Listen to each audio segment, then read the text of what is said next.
Mga kaalyado ni BBM, binabanatan na siya. Eto, pag-usapan natin. With due respect sa ating Senate President, no? So, ang tanong ko dito, sino ba yung pinoproteksyonan mo sa ganyang Nakstawa naman yung nasa likod, oh. With all due respect, tapos eto ang tanong.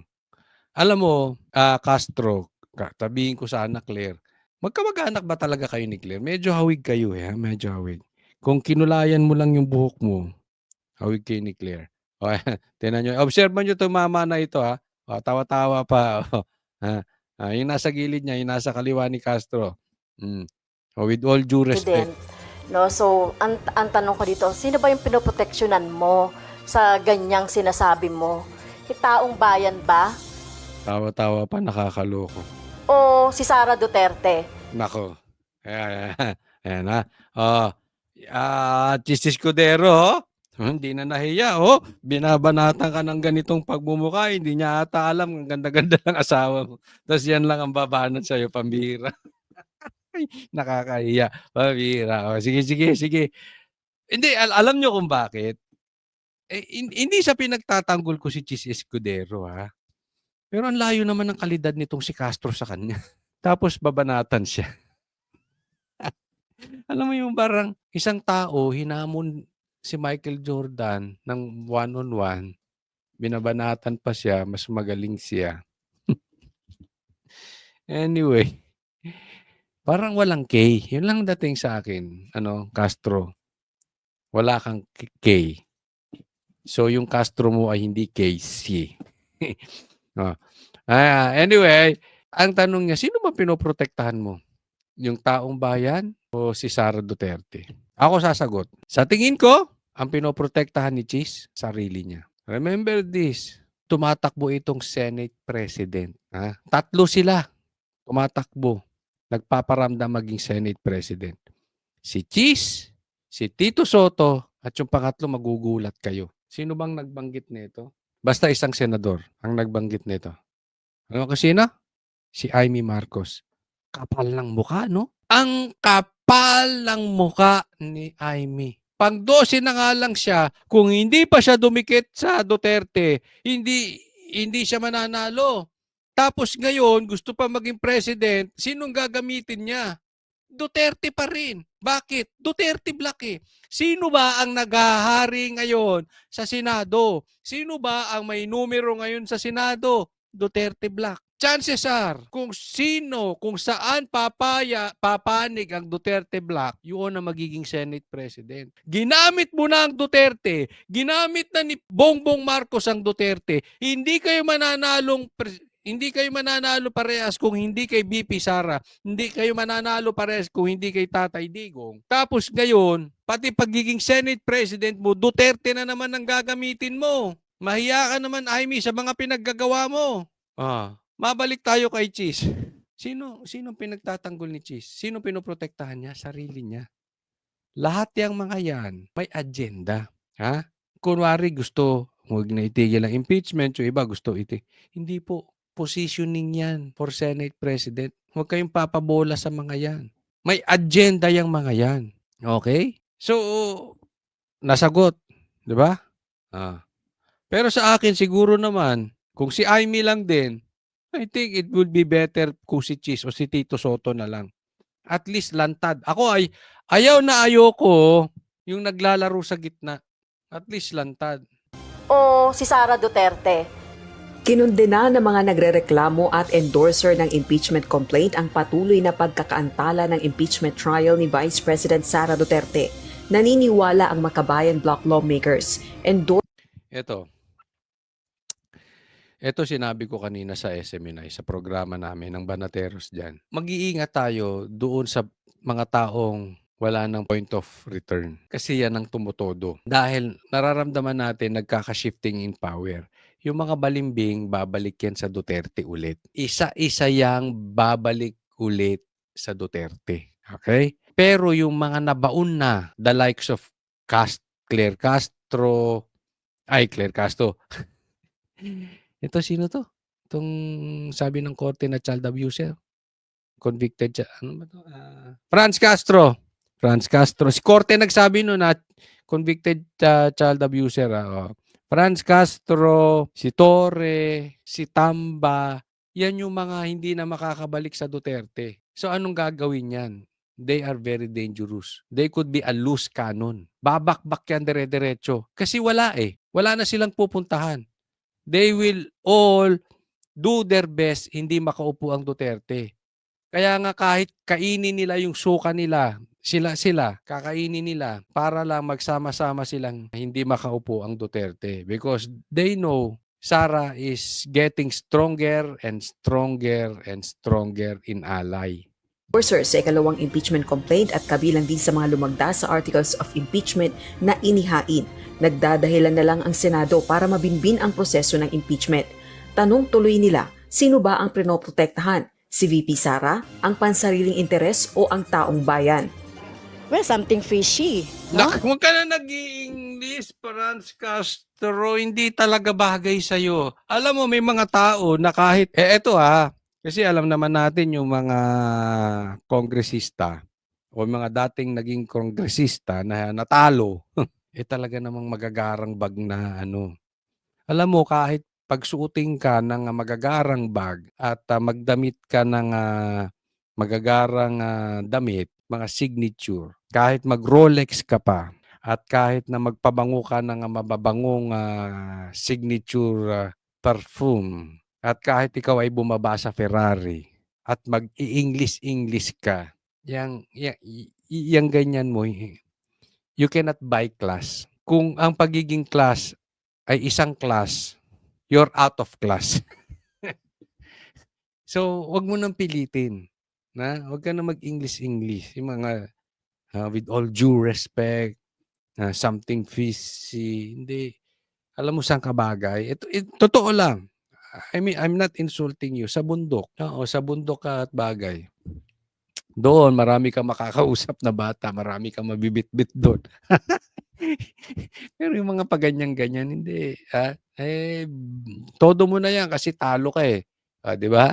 Talo ka. So, paglipat ng 20th Congress, ganito ka na. Punta ka na doon. Gumagante, may pinoproteksyonan talaga sa nangyayaring yan. At nakikita natin na paghahanda na ito doon sa mga gusto nilang mga position ba o sa 2028, etc. Kaya unahin nyo naman for the first time ang taong bayan. At wag ang linis mo. Unahin nyo naman for the first time. Kasi kami, inuuna namin ang taong bayan. yung mga personal na mga interest nyo.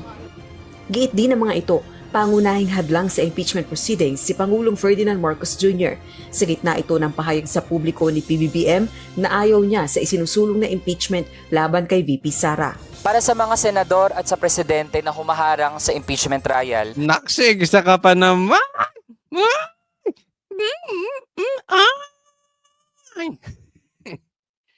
Binabanata mo si BBM na umaharang sa... yung mga kaalyado mo, BBM. Di ba nagkampi-kampi na kayo nitong mga to? Tapos binabanatan ka na ngayon? Charot. Hindi nyo kami maloloko. Wag po ba nateros? Hindi kami gullible. Hindi kami mabilis na. Si Aiming dilusot eh. Alam mo, TikTok King, pautot nila yan para hindi halata. Na binabanata nila, hindi nila nagugustuhan yung ng presidente. Hello? Niloloko niyo ang taong bayan? Hindi naman naniniwala ang taong bayan na ayaw ni presidente ng impeachment. At alam naman, this is public knowledge. Magkakasama na kayo. Nagkainan na kayo ng suka. Yung sinuka ninyo, kinakain nyo na. Naman, huwag tayo magloko. Kayo-kayo yan, tsaka si Trillanes, di ba? Kasi sino nagpapasok ng ICC? Eto mga to. Alam nyo, meron na talagang umiiwan kay Marcos. Naniniwala ako dyan. May shifting of powers na talaga. Na talagang binabanatan na patalikod si Marcos. May mga nakakausap na nga ako eh. Ayaw palang lumantad. Pero itong mga tong babanat kay Marcos, fake yan. Sa TV lang yan. Huwag kayo maniniwala dyan sa mga ganyan-ganyan. Para kunwari lang na talagang you read between the lines.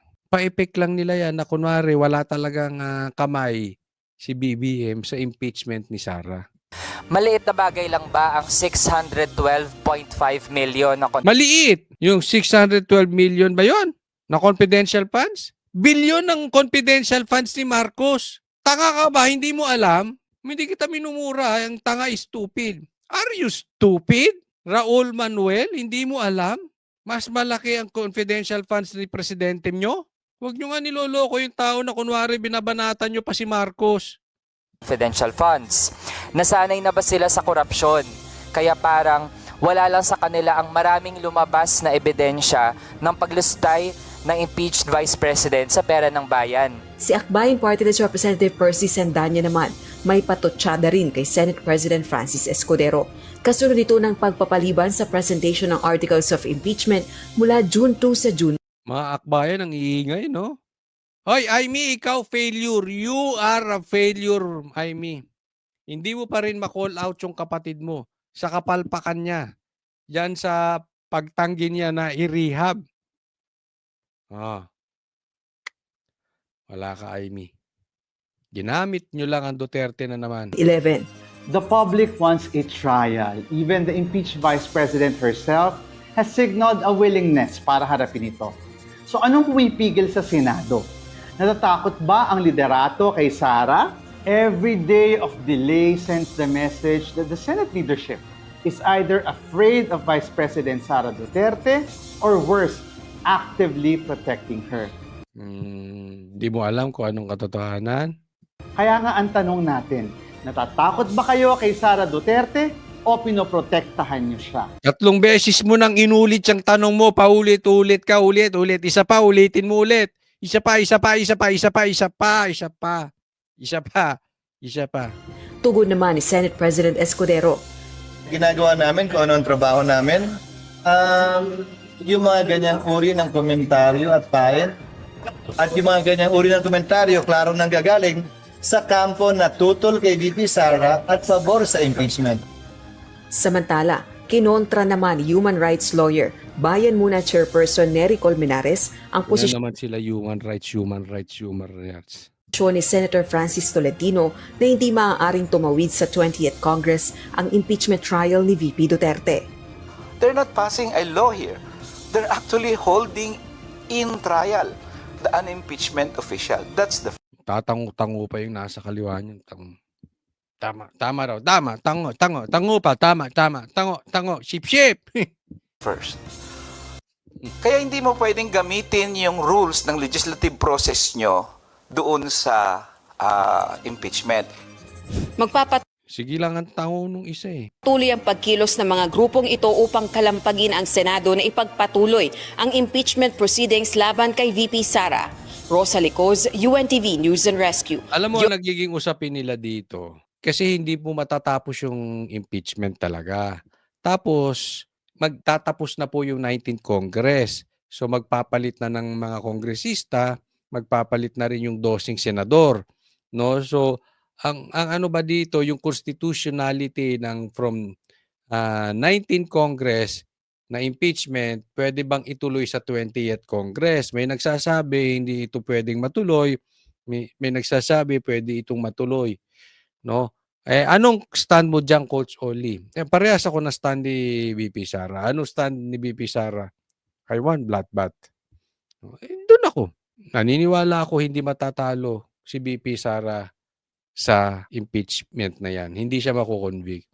Kaya ituloy na lang yan para wala na tayong utang na loob at hindi sasabihin ay pinigilan yung hustisya. Kasi gusto ko silang pagtawanan isa-isa pag hindi na-convict si VP Sara. And I'm sure hindi siya makukonvict. Wala silang numero. Wala silang masisi ngayon. Pinilit nyo yan. Sino magmumukhang tanga?